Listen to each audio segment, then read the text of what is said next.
Hi, my name is Andy Samberg, and I feel aces about being on Conan O'Brien's Friend.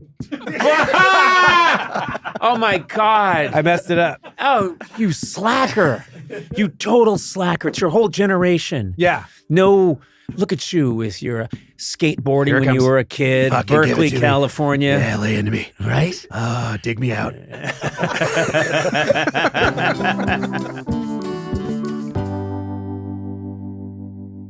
Hey there, welcome to Conan O'Brien Needs a Friend. I am joined by Sona, Movsesian, Yep. Matt Gourley, my whack pack, as it were. Oh, man. We should do the traffic in the morning and do a lot of sound effects. We've done that a couple of times.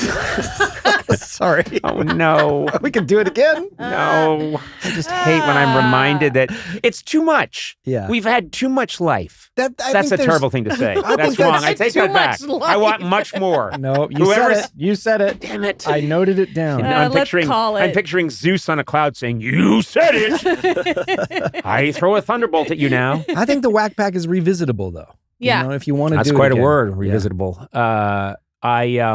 We just hit a landmark, which is yesterday, Sona had a birthday party Yeah. for her two children. Yeah. And they're twins, and Mikey and Charlie. And this is always a moment for me because they were born immediately after our last late night show ever on TBS. We did it at the old the theater, the Largo Theater.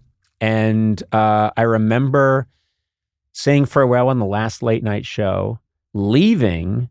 There was a little rap party, but it was this 28-year run, and then leaving, and I flew back east. And when I think I landed, and I think the next day or something, you called me Yeah. and said that I used to call them rub and tug when they were in utero, and you said rub and tug have arrived, Yeah. and that is now 4 years. It's been 4 years. That's unbelievable. Yeah. And we have a lot of family. We have a lot of people in our lives, and we have a birthday party for them every year. And the first thing Tack did is he Tack, found I just want to my husband. Your husband, Tack, yeah. He found a clown, and he has hired that clown every single year we've had a birthday. His name is Gilly the Clown, and he's awesome. Okay, what makes a good party clown? Seriously. First of all, to get the attention of all these kids and then to hold the attention is How many hard. kids would you say? Yesterday we invited their class too. I would say there were like 30, Wow. 35 kids. And what is it that Kids. Gilly does that's so great? And by the way, a shout out to Gilly the Clown. Yeah. Where does he, what area does he He's cover? a Los Angeles clown. I think his company is called the Los Angeles Clown Company. Mhm. And I think, don't. Formerly William Morris Endeavor. Sorry, guys, I had to do it. Oh my God. I think Sorry. Oh, that made me happy. Tack is like kind of living vicariously through the boys because I don't think they had clowns in the Soviet Union. Well, so he's they like, did. I'm They were gonna- just all in the Politburo. Listen, that's a very funny joke. Is If it? it were 1986, Okay. that would kill, around a bottle of vodka in Minsk. Yeah. So tell me about what Gilly does that's so great. So he does a whole thing that's actually funny for parents and funny for the kids. He does a whole magic thing. And then at the end, he made swords for all the kids with balloons. And then they went into the bounce house and just started fighting each other with these balloon swords. Right. And he comes, and every year it's always something a little different. And I think we're going to just have Gilly until like the boys are 18. I'm thinking about Tack when he was a kid in the Soviet Union having to wait in a really long line on his birthday just to get 1 second with a clown. And it was a cut rate clown. Yeah. The clown had a cardboard belt, some Soviet issued cardboard shoes. Jesus. And the clown would just bend a balloon that he had to keep remending and then reinflating and it would pop. Former World War II sniper. Yeah, exactly. He's bitter now. Yeah, he's like, I defended Stalingrad.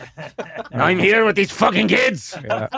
Frostbitten toes, they're black. Oh, Hey, man. Ivan, just you're here for the kids. Next kid! You didn't even do anything that we waited for 6 hours and next kid! Oh, shit. Oh. Is that what it was like? Maybe. Yeah.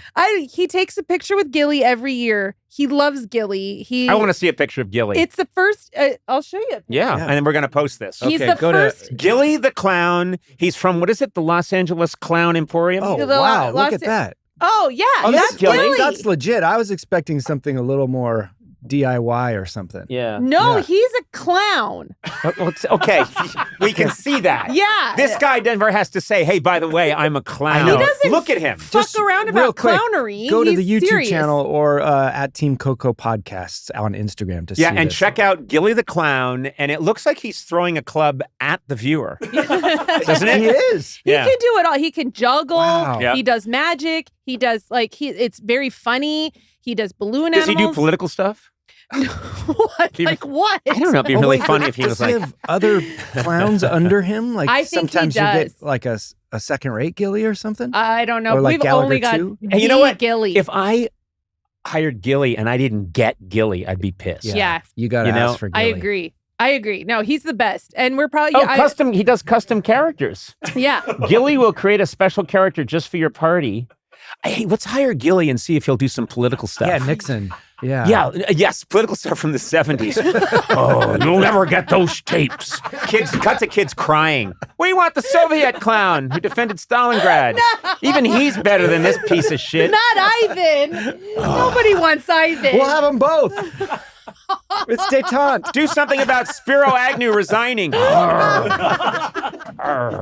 Why did you visit China? Make it stop. Oh man. No, but we love Gilly, and we're probably gonna we're gonna have him for as long as we have. I think we're birthday getting parties. Gilly the Clown in here We someday. should. I'm Yeah. in. I think he'd be great. I would love to get now. First of all, so your kids had a good time. That's important. they had a really great time. They had a Mhm. lot of fun. That's It was nice. good. It Did was they get really any fun. good presents? We haven't opened them yet. We're What? using them as. What's your problem? We're using them as like you got to be good, or else we're not going to open I'm your sorry. presents. I have never heard of that also shit before. 6 days past their birthday. Well, they got their birthday presents yesterday, Oh. and then they came home and they were all jacked Oh, up I on see. like sugar and stuff. on that rum we were and like, coke. we were like, you got to calm down. We're going And to open vodka. your presents tomorrow. Okay, so wait a minute. On your birthday, the thing that makes it special is you get all these presents and you Yeah. open them up. You don't have to That's learn the lessons. fun of it. You don't say, okay, these are your presents now. They're going into storage. They're going into a storage facility.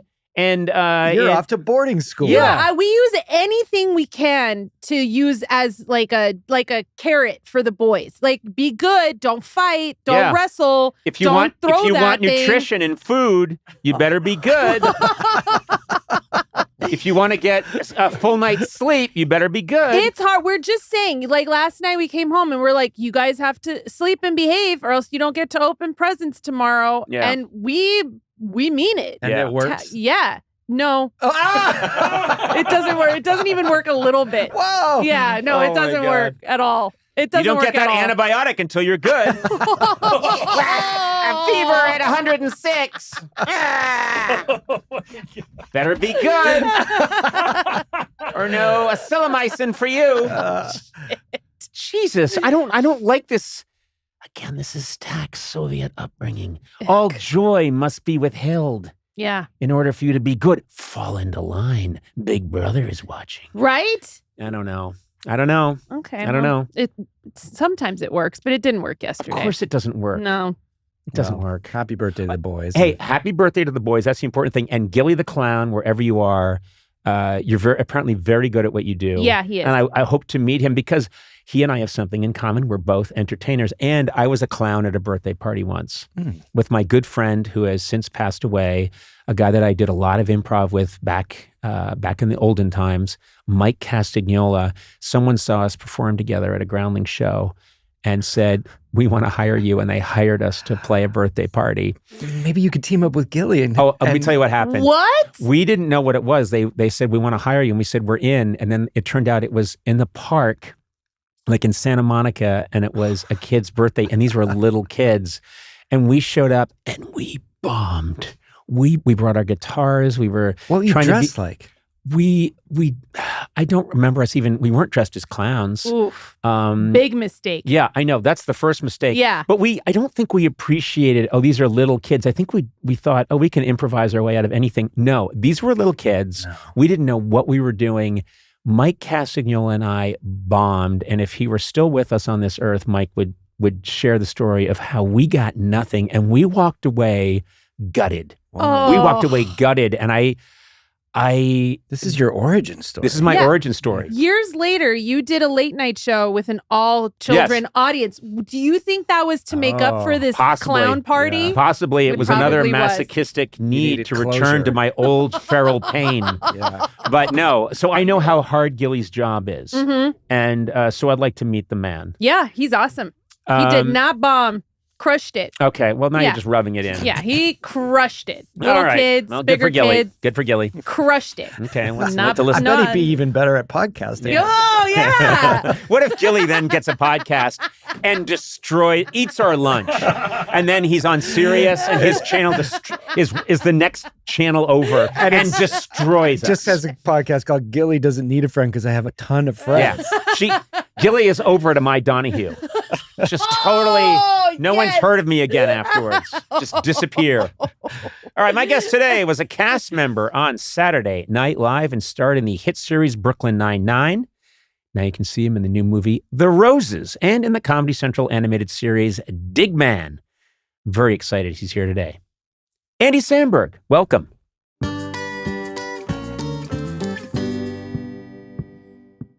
You're a laid-back dude. Oh, man. That's what I love about you. By the way, sorry I didn't shave, fellas. I'm preparing for a role. Oh, yeah. Yeah. As- lazy guy. As lazy guy. And then after that, I'm doing beard dude. So I walk in to the dressing room. We'll call it the dressing room. It's not really a dressing room. a fair assessment. It's just an office. But anyway, I walk in and you greet me and you're wearing like a nice shirt, a button-up shirt. Yeah. But down below, you've got the sloppiest sweatpants I've seen in a long time. Wow. And you were like, I'm sorry. This is the harshest I've ever been to anybody. And I said, hey, man, come on. Yeah. You got to dress up for, I think you called him the Cone Meister. Yeah. And I said, you got to, put a little effort in. You said, hey, they don't shoot from the waist down. I did say it in that exact voice. Yeah. You went, hey, man. Hey, man. And then you said, when's 420? I said, yeah. But you're obsessive compulsive about it. You like, let me know when it's 419. Yeah, because I got to have my tokage ready. Yeah. And then when I toke, I got to have Easy Rider playing. Yeah. I love an obsessive compulsive 420 guy. But I got to have everything. All my stuff has to be lined up. All my shit has to be lined up. And the right song has to be playing. Set the alarm for 4:18. Oh my God. I used to do a bit about a Rasta who's like, smoke the marijuana, smoke the herb. None for me, though. My wife's pregnant. She could go into labor at any moment. But everyone else, don't be gone. But obviously, I must refrain tonight. She could go into labor at any moment. I've got to be responsible. I got to be totally focused if that happens. I got to be with her. We're on this journey together. I was thinking about this today. This is totally random, which means I'm as comfortable as with this chap as I am with anyone. This incredible Andy Samberg. I was thinking about this morning on a run. Yeah, you got to get this. We got to work out to get this bod. I exercised this morning also, so Well, not like me. Anywho, I hired 9 guys to attack me with hammers. That's what I did. Yeah, throughout the day. And my doctor has said this is not contributing at all to your physical I hired health. 9 guys to attack you with hammers, too. That's funny. Today, 18 guys attacked me with hammers. Mine were for a different reason. Oh, okay. But guys, that's just hard math. Yeah. I was running, and it started to occur to me that the Roxy Music song, Let's Stick Together, is the craziest rock song ever because it's one of the coolest, sexiest, Brian Ferry vocalists of all time. Wow, that was quick. What the hell was that? What the fuck did you just do? That was What did you Harry- just do? Let's call out Eduardo. Eduardo, what's going on? Maybe someone else's 420 started. So I was getting ready to cue up the song just in case somebody here hasn't heard it before. right. And I accidentally pressed play on the last song that I had going. And on. it was Harry Belafonte. No, it was I Quebec. It was some jazz. Oh, but- Okay. Oh, nice. I like it when I come in here and you've got a little jazz club going. Always puts me in a bad mood Apologies, right away. Didn't mean to interrupt your story. But I'm running and I'm thinking about I liked it. it's rock and roll, and it reminded me of a bit I used to do for Odenkirk, which is it's a rock and roll song that is all about being responsible. Yes. And it cracks me up because the song is all by, we should stick together. It would be good for the children. For tax reasons, it makes sense. To expect too much excitement in this part of our life is overreaching. Let's stick together. Yeah. And it's crazy to me. And it reminded me of this thing I used to do for Odenkirk, which was Robert Plant, singer. And he's singing about, get 8 hours of sleep. Don't cheat yourself with 6. Get your protein in many forms. And all the songs have like sick, leads and stuff like that. And it sounds very crunchy, but it's incredibly responsible. And I realized, it's Brian Ferry did that with Let's Stick Together. Hit it. You prick! Hey. Yeah. So you got this great thing going. Yeah. And then he's like, in the long run, it makes sense. I've talked to my accountant. You know what I mean? Yeah. Anyway. Tax breaks and whatnot. Yeah. Let's talk about you and then more about stuff I thought about on my run today. Okay. You run through the neighborhood? Do you go to a place? No, I run through my neighborhood, often screaming. I was going to say, I imagine holding imagine it like the beginning of the movie about your life where everyone's like, how you doing, Conan? Hey, Conan! Hiya, pal!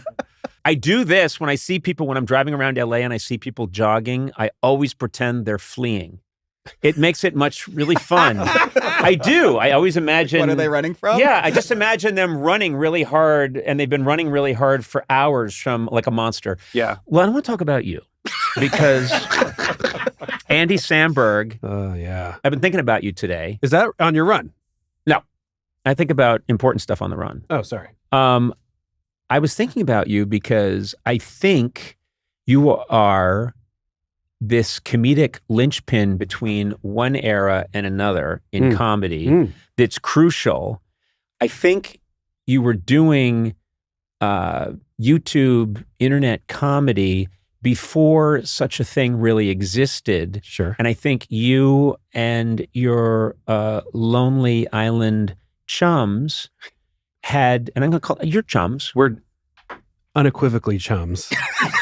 No one's ever said chums with unequivocally. But you guys were working on this thing and perfecting it. And before there was the delivery system. Right. And then the delivery system comes along. You said I think you formed Lonely Island in 2001? Yeah, 2001. We moved to LA from Berkeley where we grew up together. Okay. Yeah. All grown up in Berkeley, laid back dude. Oh, yeah. You were a skateboarder. Yeah, I was terrible, though. They were both pretty good skaters, though.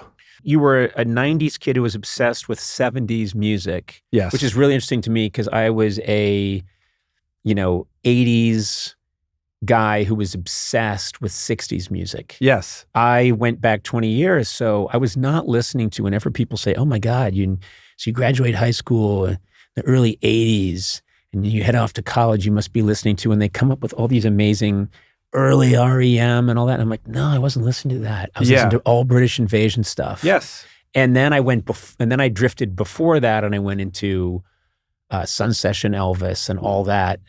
But you were out of time a little bit. I mean, I think for kids that are into music, you go back, right? I mean, you know what's going on at present, but like now kids are listening to the 90s. It's all 90s. Yeah. I've had a couple depressing moments with this recently. Like I have Apple Music and there's a section in it called Dad Rock. Uh-oh. Yeah. And it's like bands where I'm like, they just came out. I know those guys. And then I'm like, oh, right. I'm in my 40s and a dad. But it hurts. I'm like, no, they're the fucking coolest. You gotta check them out. Oh, man. What? Dad Rock? Nah, this dad.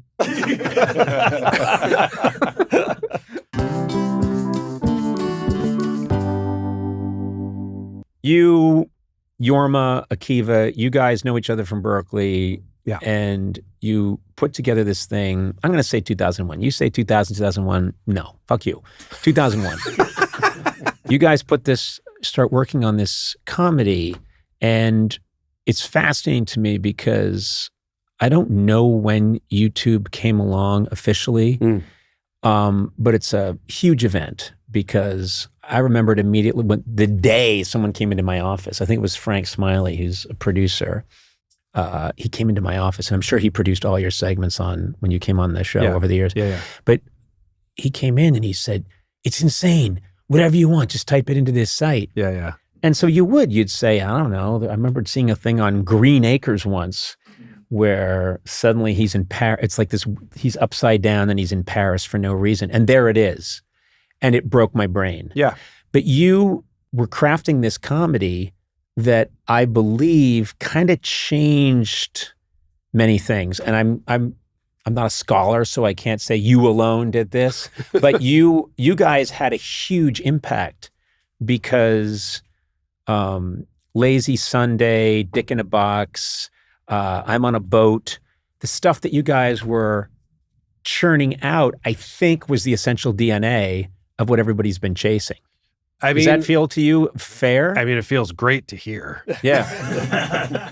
I've always thought of it this way, which is like I heard of YouTube the morning after Lazy Sunday aired. I didn't know that it even existed yet. And then there was this big wave of like press.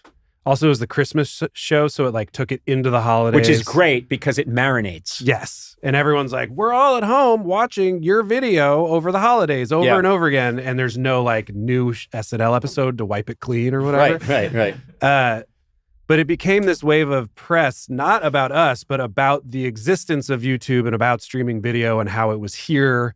It's been this thing everyone had been talking about. Like before, when we lived in LA, we were making videos. We were just like trying to get people that had bandwidth and websites to upload our stuff. Right. Be like, oh man, we might get like posted on heavy.com or, like stuff like that. And you like have to submit it. You send like a VHS tape in and they're like, maybe we'll upload it. And then all of a sudden it was like, here's YouTube. Anyone can do it immediately. It's easy. It's free. And here's the video that's like the crest of the wave. Well, I think the first time I heard it's gone viral was Lazy Sunday. Yeah. I mean, I'm sure other people had heard the term, but people were telling me this thing's a monster. And I watched it and I was like, what? I don't get it. No, I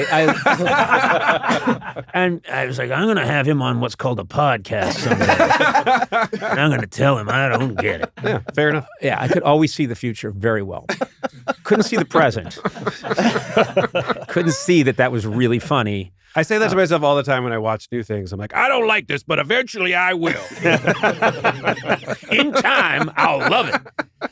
But those things were, those videos were events and made so many of them. And that felt to me as a person at that time, I had was doing my own show, but had written for SNL. And I remember when I was at SNL, always thinking short films are the way to go. And SNL had always done them a little bit, but I was always a little frustrated by live in some ways. Same. And I thought, why don't we just get it?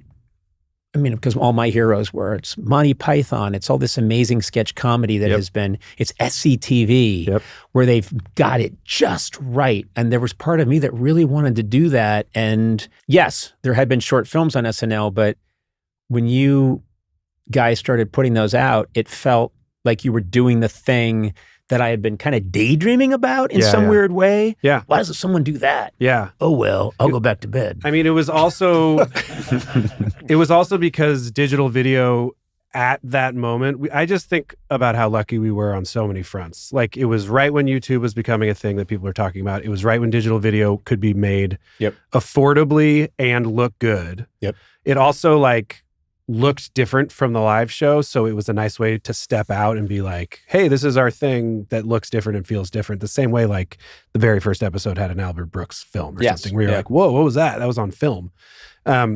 So like in the beginning, we just, Shoemaker and Higgins, who, Higgins is still a producer there and now Shoemaker runs Seth's show. Yep.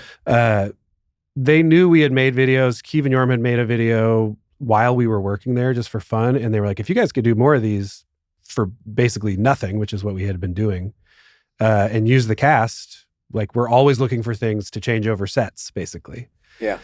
So it kind of happened very fortuitously and kind of under the radar. And we did one with Forte called Lettuce, where we're eating heads of lettuce. And then we tried another one that didn't air till later. And then the third one we shot for SNL was Lazy Sunday. And then it was like, oh, that went better than we were expecting. Yeah. Yeah. It's the Oppenheimer white flash, kind of. But I mean, I think that specific kind of comedy, to me anyway, starts with you guys. Well, certainly on SNL, I think the pace that we kept in our editing and stuff, you can see that now influencing the stuff being done, which makes me so happy because I'm very antsy about my comedy. I want it to just be like, but we're all children of Monty Python. Yes. That's what you're saying. Like, and Mel Brooks, like when I was a kid, Pee-wee's Big Adventure, like those things turned into SpongeBob and they turned into Us and they turned into, Mr. Show and Stella and all the things that influenced us of like, what if it was real life, but really it's just a cartoon and anything can happen and the world is spongy. And that's what, when I was a kid, made my brain go crazy. Like Billy Madison, Tommy Boy, things like that, where you're just like, I can't feel happier about watching something because it just allows me to disappear into it. Right. And there's music also an important part. Yeah. I mean, you're a huge music guy. And so obviously Dick in the Box. Yes. There's a strong musical component to the stuff. Yes. And we also, again, got really lucky where it was like Timberlake, like hottest thing in the game being like, I want to do one with you guys. And us being like, use all of your powers, Justin. You know what I mean? And him literally being like, all right, here's how we're going to do it. I'm going to stack all my vocals. These are all harmonies. These are split to the left. These are split to the right. And we were just like, oh my God. Like, oh my God, this is like how he's making the biggest songs in the world right now. Yeah. And he's applying it to our song we're writing about sticking your dick in a box at Christmas. You know what I mean? It's like you're in a room with Mozart. And he's like, what do you gentlemen have? Yeah. All right, you ever see the movie Diner? He's like, I love it. Oh, so we'll do this. Dick in the box. Yes. And like, and I'm also here. When you were in college, you did stand-up, I think, for 7 years? Which I didn't know. Yeah. And I'm trying to imagine you doing stand-up because I never thought about doing stand-up. I always thought, no, that's not me. I was wondered if you did, because I think you would destroy. But... Well, I later on went and did it in different ways. And of course, you build that muscle doing a late night show every night where you're standing in front of an audience. And the thing that got me into it was I wanted to do very silly things in a late night show. And I wanted to create an insane world that was sort of in the spirit of what Dave had done, but very different, which was cartoons. Very cartoony, like you were saying. And I've always thought of myself as I'm a cartoon character. The hair, the name. I like to be thrown around like a cartoon character. Yeah. I like to throw people around like they're cartoon characters. So, I don't know. You can attest to that. Yeah, no, it's very true. Okay, that's enough out of you. Okay, happy to be here. You signed a waiver. So many NDAs? It's like terms and conditions. Yeah. Yeah, whatever. You own a timeshare. So Oh, yay. It's not a good one, and you're way behind in payments. Yeah, it's a lot of bad news here. It's like a timeshare in Baltimore. It's in Baltimore. Yeah. But it's built. Hey, in kind no of shade, no shade. We love Baltimore. Shout out to Baltimore. Hey, Baltimore. And you have to stay there 50 weeks out of the year. So behind. Yeah, but it's also built as a Mediterranean bungalow, Wow. so it's very cold in I the have winter. to go. But it's in the middle of the road. Yeah, It was nice trucks knowing come you. through all the time. Open the door again. Why? Timeshare sucks. It is a scam. So you find your people first, which you did. I think I did. I found my people, and then like a Robin Hood, I was like, okay, I got my gang together. Now we're going to head off on this adventure. Then you find your I'm going to go on my trip now with my gang, and we're going to try and accomplish this goal. Yeah. Go through Sherwood Forest and do something. But you got to get the people first, and that was crucial. And I think that kind of has to happen in your early 20s. A lot of times, if you're lucky. But if you're lucky, yeah. I mean, and before you have kids, because it gets way more complicated, or obviously. kids that you're willing to acknowledge legally. Yeah. Well, I had all kinds of kids in the 80s. And like, what are they up to now? David is one I'm of right them. here. Oh, shit. Yeah, That's hella awkward. she contacted me and said, "You do You something hire with him." him. Yeah. So he's been here, and we fired Sona and put him on mic. Yeah. But then after I leave, you're going to like hug him like too tight and be like, I fucking love you so fucking much. Like, Just reminded me Conan, of you been drinking? No. Maybe I've mentioned this, but it's one of my favorite things for the wrong reasons. But the Green Lantern movie that Ryan Reynolds made, Yeah. there's a moment where the scientist who ends up being the bad guy in that Green Lantern movie. Spoiler. Thank you. He has the ability to read minds, and his father's a tough general. And the father comes over to him at one point, and he praises Ryan Reynolds. You're a great guy. And then you can hear his voice thinking like, yeah, he's really great. And then whatever. And he says goodbye to him. And then he turns to his son, and the son says, Father, well, I've been working on these experiments. And he gives him a hug, or shakes his hand and goes, good job, son. And then you hear him, he hears him think, what a disappointment.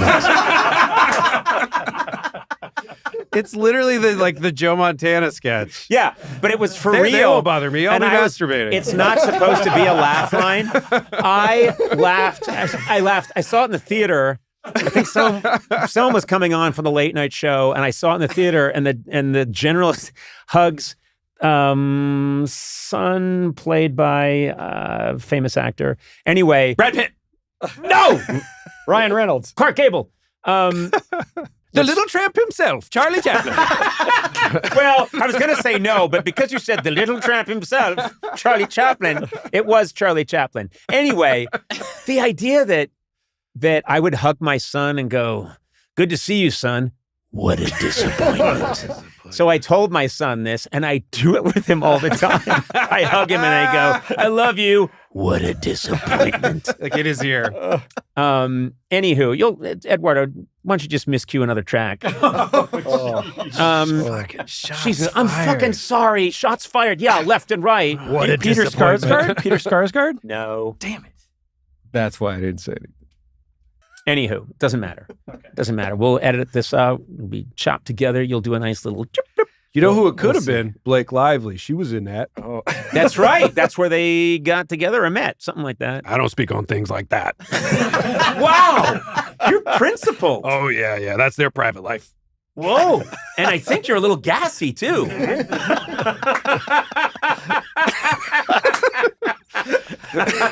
You know, you zip your lip, but then immediately you got to fart. Yeah. Yeah, because it's trapped. Nowhere to go but out. Yeah, that's a good character, the mime who keeps zipping his lip and then you're like, oh. All right. So Normally, I love mimes. you're on SNL, and you worked very hard for 7 years, Yes. I think. Just in fact. And it took a toll because the kind of work you were doing is very labor intensive. The shorts. The shorts were really labor intensive. And then I imagine there's all kinds of pressure. Give us another one of those. It becomes viral the next day. Yeah. I mean, there'd just be that hit. I mean, yes. For the first 5 years, we couldn't believe our luck. You know, they're like, they're just asking for him now. We have like a spot on the show every week.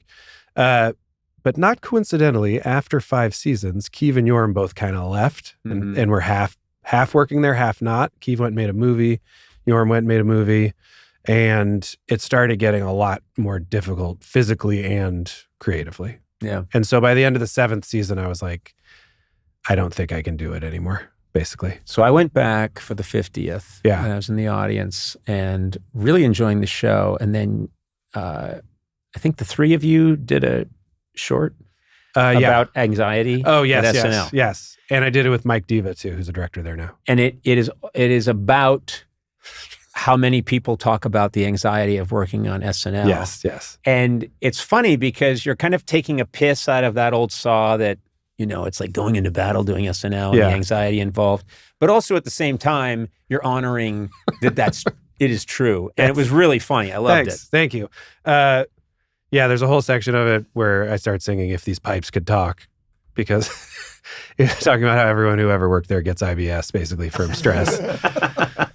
And, you know, that video that night, everyone that worked there at some point went out of their way to be like, that was really like, that nailed how it feels, basically, in a fun, hopefully, way. But, also at a great moment, because the 50th, it came out beautifully, I thought. But of course, part of the process was a mad scramble because things have to be. I think there might be some part of Lorne that likes that. Of course. Also, it's stressful to be at the 50th. Make no mistake. Like, you love it. You wouldn't miss it. But you're like, it's fucking everyone who's ever worked here is all here. And like, who's going to say hi to me? Who's not going to say hi to me? Who do I say hi to? Am I going to be in the show? If I'm in the show too much, do I like what I'm doing? Am I pissed about that? If I'm not in the show, are they ignoring me? Like, there's no winning when you go back into that, because it's such a vortex of everything that's ever happened there. So I was kind of hoping it would sort of be in the spirit of that also. Yeah, I think you touched on something that anyone who's worked there has felt. And it's so strange because so many people enjoy SNL, as they should. They should enjoy it without knowing what goes into the sausage. Of course. So they're not supposed to know. No one's supposed to know that the level of anxiety that some people manage to do it and not feel that. Yeah.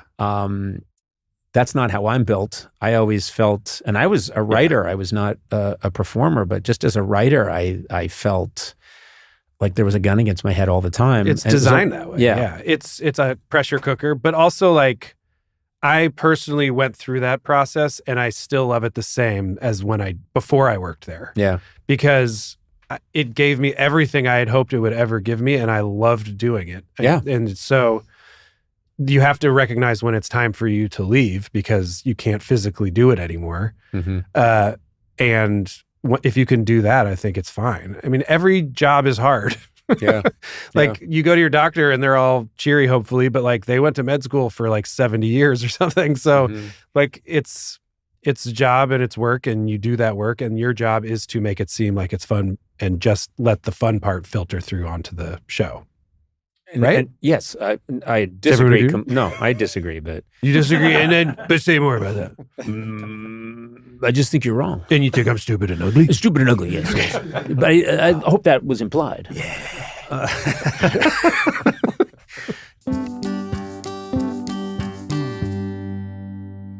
It's interesting because when you went on to do the very funny, long-running Brooklyn Nine-Nine, you're working in this format that I think you and I are similar. You mentioned it earlier.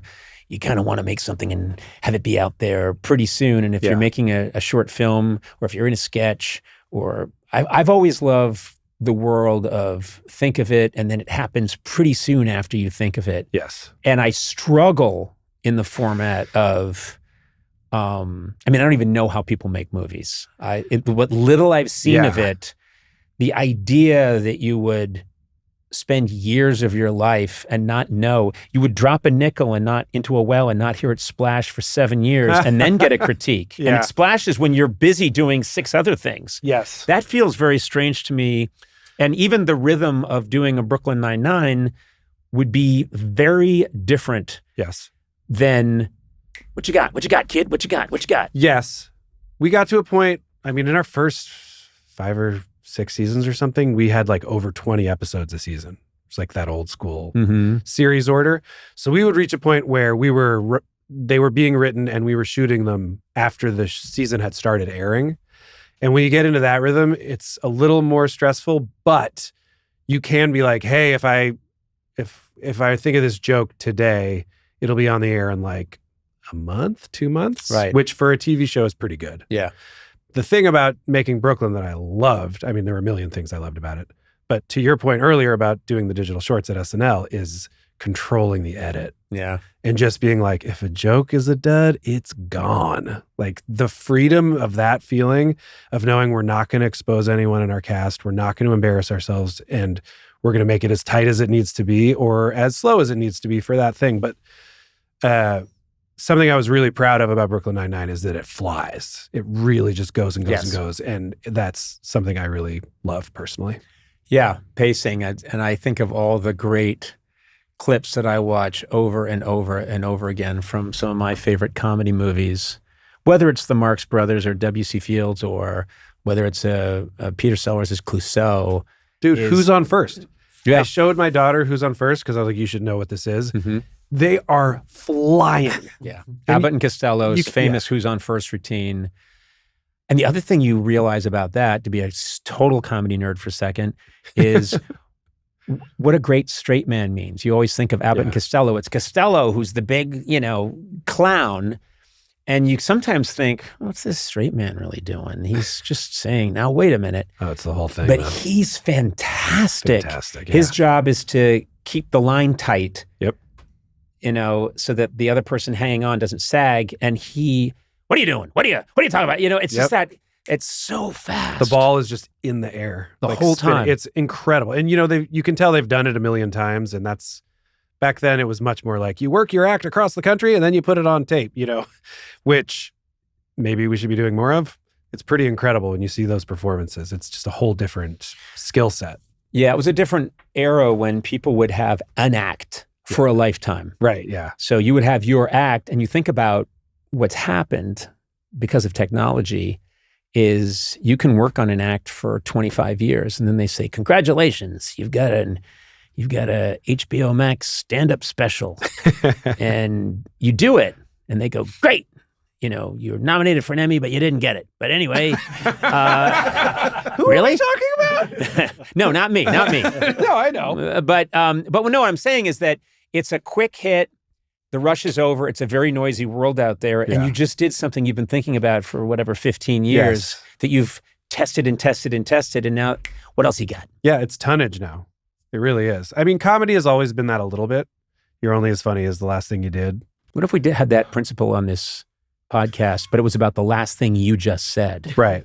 Well, the last thing I said was pretty serious. I know. That's what I'm saying. So it you're wasn't not very funny right now. Ironically, not funny. Yeah. So in this second, you're not funny. And so until you're saying, you say the last thing. Right. Tomatoes. Now I'm funny.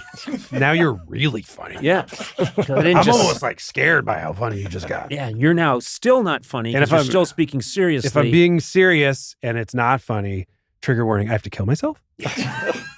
That's the rule of your podcast? Yeah. There's a little room we have in the back where. Well, like the glass room? It's a glass room so that we can watch you do it. Right. And there's like a samurai sword in there? No, it's autoerotic situation. Oh, damn. Yeah. Because now this I could get into.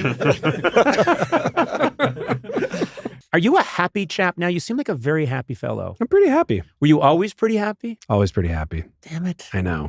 It's annoying. It's a struggle to work in comedy as a happy chap. Yeah. Which I will now only refer to myself as that. You're a real happy chappy. I feel like your SNL generation was the last one that was kind of like, it was still kind of intense and gritty. Am I wrong? It's possible. I don't know. The stories I hear, both firsthand from people and like on things like podcasts and stuff, documentaries, Yep. of which I have watched all. It seems like it was a little more like competitive and kind of grindy. Yeah. It was definitely that when I was there. And then I have to credit Sandler for, I'll never forget, we were, I got to think of something. Is this good enough? I had something last week, but I don't know if I have anything this week. It's late. I don't think I can write comedy. I don't think I have. I used to call my girlfriend at the time and say, I think I can't do this. Yeah, the spiral. And she'd be like, well, quit then. That was fun. Anyway, I was dating the Tasmanian devil. I was like, yeah, where'd you go, Conan? Sorry, passed out for a second. You're a terrible lover. What? Does it ever get erect? What? Please. Those are just made up quips. But I was in that state of mind, and I think, Smigel and Odenkirk and Greg Daniels were like, it's life or death. And it feels like that's kind of how everyone feels. And then this guy named Adam Sandler showed up one day and he's like, oh, Baba Doo. Yeah. And he kept talking about, let's go get a milkshake. Oh, milkshakes are good. And he went, oh, I had strawberry. It was very good. And I just thought, what? And he was like, this is so much fun to be at SNL. Oh, I love it. I love it. I love it. I love it. Yippee. And he had that, I'm going to do Opera Man. I'm going to do this. I'm going to do that.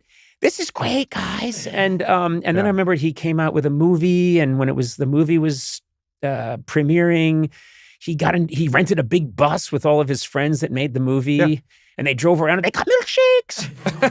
And then they went to the premiere, and people recognized Adam, and he was very happy. And you're just, this is a possibility. You can like this. I mean, why not? It's just your childhood, right? Like I guess so. Yeah. I think he's just came out that way. And by the way, obviously he's a huge inspiration to me. And when I saw him on SNL, it was him on SNL and Jim Carrey on In Living Color were the first times when I was younger where I was like, oh, maybe I could do comedy. Like, not to take away from how incredible they both are. Like, I'm not talented specifically how they are at all, but it felt so like, for me, your show as well, frankly, where I was like, oh, it's coming now that what I really specifically like is successful. Yeah. And perhaps now there's a path for me. Like, right. I think it is that one-to-one. I think sometimes real silliness used to be discounted somewhat, but then I've always had that theory that I just love things that are incredibly silly. Yeah. I'll use the word stupid, but then if it's really good, it's because there's some little piece of intelligence in there somewhere that I can't explain. I mean, or maybe not. Imagine me explaining to my parents why, like, I'm under the table guy is like genius, right? Because he's fucking off the whole enterprise. Right. Like he's continuing like Steve Martin and Monty Python we keep talking about, but like the whole feeling of like, I think certain people who love comedy are born into this world and we were like, I have a question. None of it makes sense though, right? Like it's all a weird cosmic joke cartoon, right? And I'm not like alone in that, right? And then when you find other people that share that feeling and funnel it into laughing and enjoying themselves, it feels like a gift from God.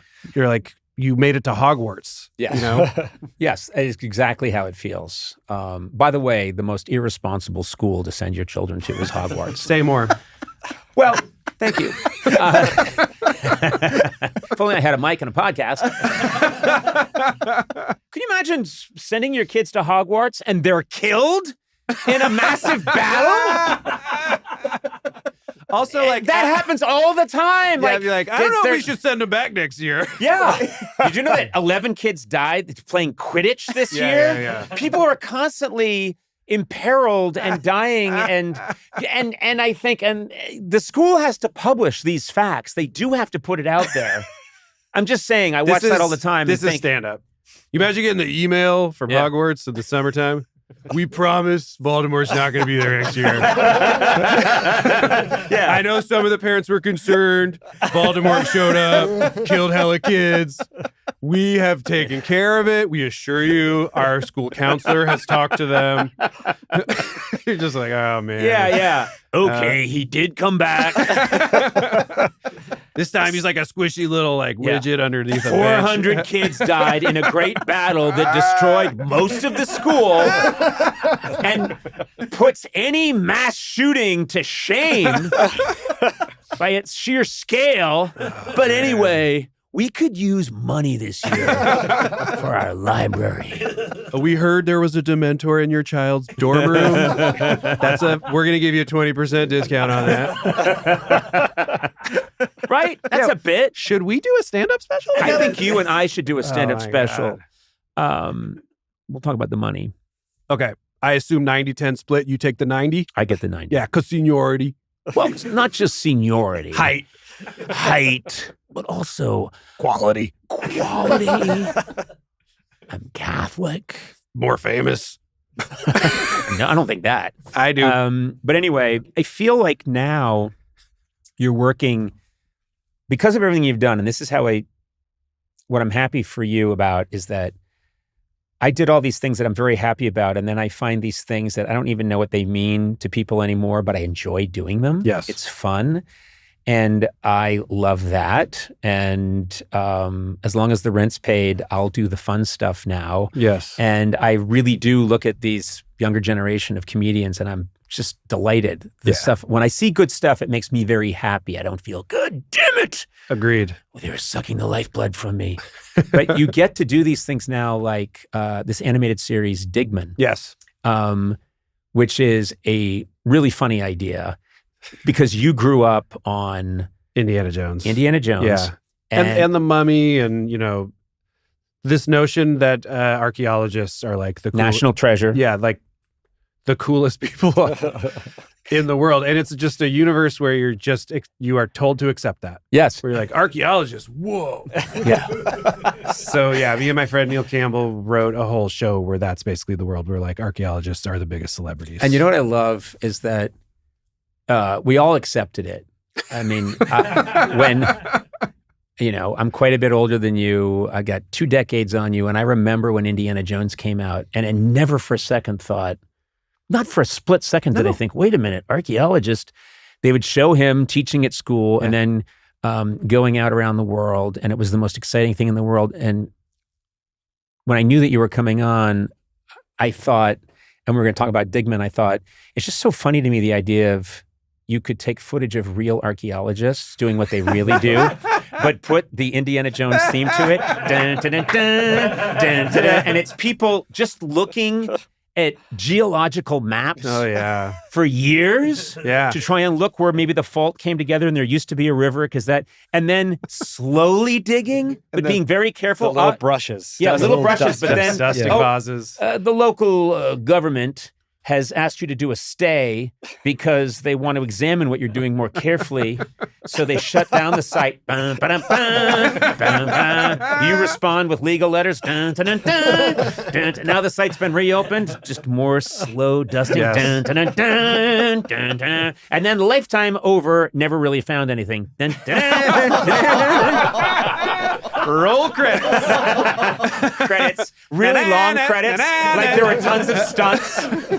Just lots of stuntmen that you never saw proof of in any way. And he died. It's real. I mean, some of them I'm sure are swashbuckling and adventure-y. Your character. Yes. The voice. Rip Digman, the voice. Yeah. It might sound familiar to some. I'd like to hear a little. Well, it sounds a little like this. Yay! I'm happy. Man, my favorite impressions of all time. Oh, you're the best. No, seriously. You're first of all, I love him. I adore him. Oh, he's the coolest. And I say this, if this gets back to Nicolas Cage, I adore him. My eyes are never off him when he does anything, which I think is proof that he's doing something right. Yes. But that voice, dude, your impression is fantastic. Thank you. He came on SNL and did it with me, which I know is like an SNL move. But if I really had to think about one moment that I had live during that show, that was my favorite moment of the whole time. It was probably when he came and did that with me. And were you at all self-conscious about doing it with him, or did it immediately just turn into, we're playing together, it's fun? Kind of the latter. I mean, I obviously didn't want him to hate me because I respect his work so much. And like the reason I have an impression is because I've watched 1,000 hours of Nick Cage. It's like embedded in me somewhere. But I didn't even think to do it. It was like, I think like Emily Spivey or someone wrote me into a sketch as Nick Cage. And she's like, Samberg, can you do Nick Cage? And I was like, I don't think so. But then I tried it. And I was like, I guess I can kind of do it. And then I kept doing it on Update. And it was just so fun. And he was the nicest when he came, and he went so fucking ham live. Like, So, of course. we yeah. did an address and he was like, good. And we were like, this is going to work. And then on air, he just like went all in and like did the nice thing of like, I'm going to do how you do the impression. Yes. You know, Yeah. so it like feels crackly and fun. Like, Yeah. he was just a joy. He did, we used to do a horse on our late night show called Cloppy. And Cloppy was a horse. This conceit was I'd go like, hey, it's time to visit our friend Cloppy. And then there was like a children's theme. And this horse would, with a big fake head, would look through the window and go, hi, I'm Cloppy. And I would talk to Cloppy. And Cloppy would always say very depressing things and then wander off and you'd hear a gunshot Yeah. and a fall. And I go, oh no, Cloppy killed himself. And Cloppy would come back and no, I didn't. And then there was always a very tortured explanation for what the gunshot and the fall was all about. Yes. And he kept doing that. And that was Cloppy. And when we go out with the song too. And then I had Nick Cage on once, completely unrelated. We had him on as a guest and he's talking. And he just said at one point, I like Cloppy. And with his Nick, I mean, you can do it better than I can, but he said, I like you. I like Cloppy. You can do it for me. I really like Cloppy. And he did it with a big smile. And I became obsessed. When the interview was over, I said, the next time we do Cloppy, I want the when we play the song, it's Cloppy. I want a little circle wipe to come up of Nick Cage's head going, I like Cloppy, for no reason, and then go away. And that was the magic of doing that kind of comedy was they went, okay. And then the next time we did Cloppy, it had a Nicolas Cage endorsement So rad. just as a little head. But of course he got it immediately because he liked Cloppy because he's the best. Yes. You He's know the what I mean? best. Like, I like He's the best. I like the horse that comes in with the happy song and then you think maybe he killed himself. Because that's fucking funny. You know, you're just like, yeah, man, it is. Good stuff. I also want to give a shout out to The Roses, which is, I mean, talk about this cast. You're in this movie with Benedict Cumberbatch and Olivia Colman. Yeah. This is one of those things that you have to have a moment of, I'm sorry, I was doing really weird shit on the internet 25 years ago. Yes. And now I'm with two of the best actors in the world Truly. in a film. Yeah, in a movie. Jay Roach directed it. Me and Kate McKinnon play a married couple who are friends with them. It's a remake of War of the Roses, but really more of a reimagining. Yep. And it's written by Tony McNamara, who wrote like The Great and The Favorite and Poor Things and stuff. So it's crazy. Is there an intimidation factor there? And it's okay if there isn't. You don't have to say there is. I'll say this. SNL breaks you of it a little because you deal with everyone and you realize like, oh, right, everyone's just people. It's just, are you that crazy of a fan that you get a little nervous, which I did. I did a movie a couple of years ago with Kate Winslet and it was a straight drama. And after going through that, I was like, well, at least The Roses is comedic and I'm supposed to be funny in it. Right. So I was relaxing in that way. I was also paired with Kate and that was very comfortable for me.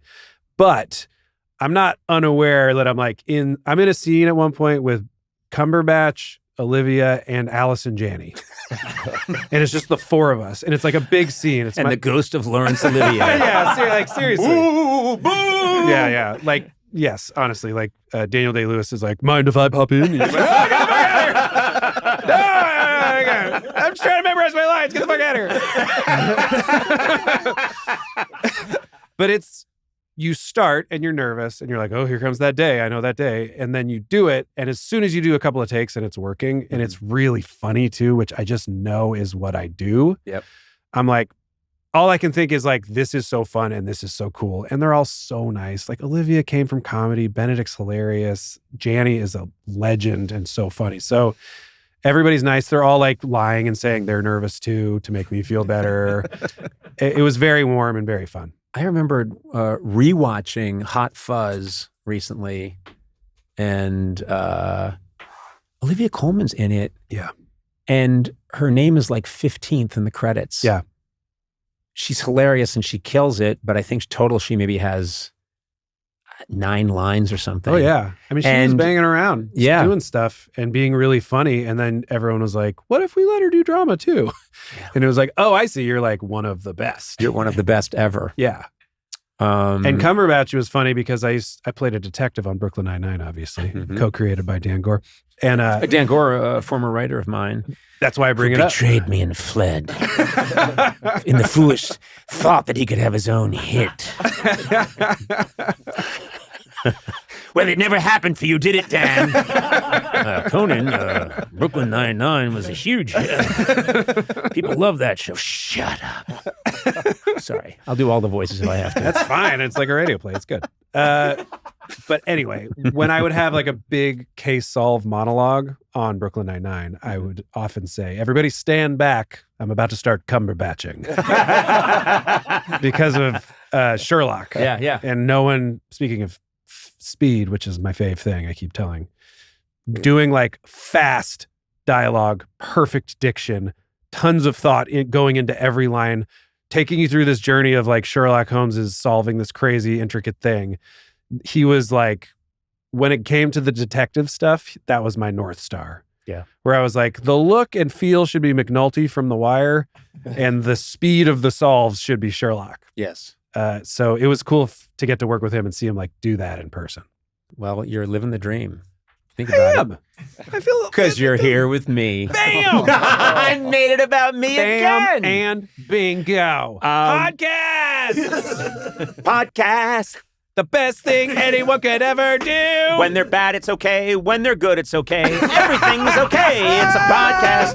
Podcast. I've noticed that. I'm like, anytime we do anything and people are like, I'm like, I don't know about that one. It was great. Blaze always like, it was great. It was great. good. It is always great. No, it's not always good. Jeez. When you get a guy like Andy Samberg in here, Yeah. oh man, is it good. Oh, shit. But then some piece of crud like Harrison Ford. Thank comes in. you.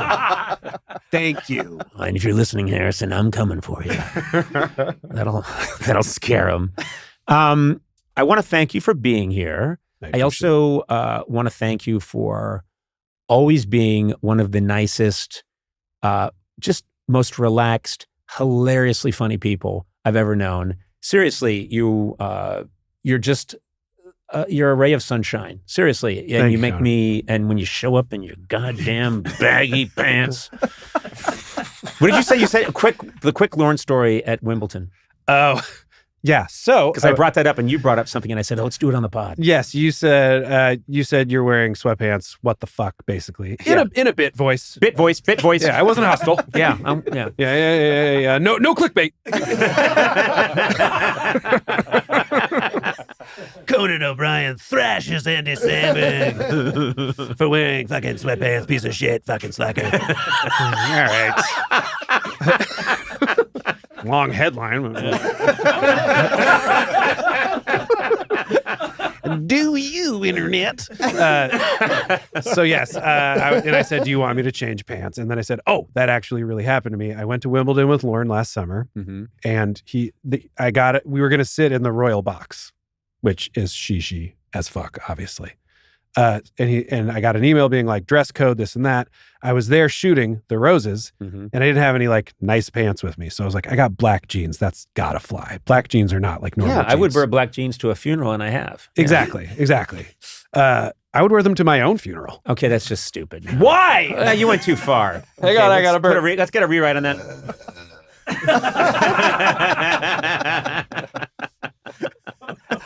I wish I had done it on purpose. It was just like I couldn't hold it anymore. You did what you had to do. I was like, black jeans, the Queen's box, they're not gonna care. Like also like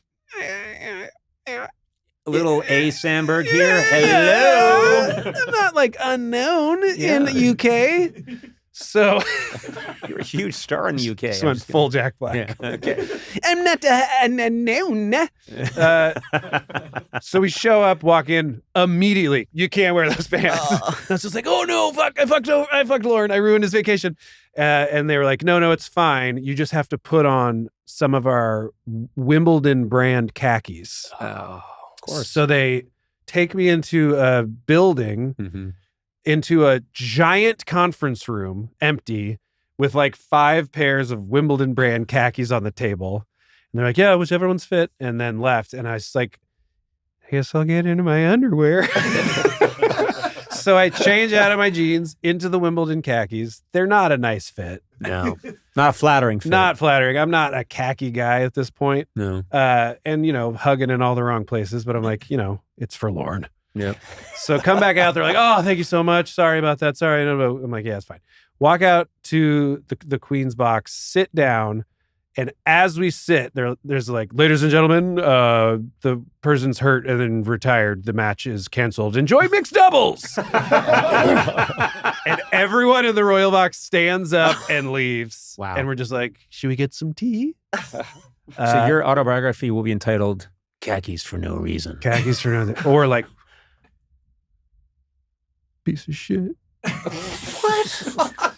I don't like that punitive inner voice you have. She was a fucking piece of shit. No. But like little font.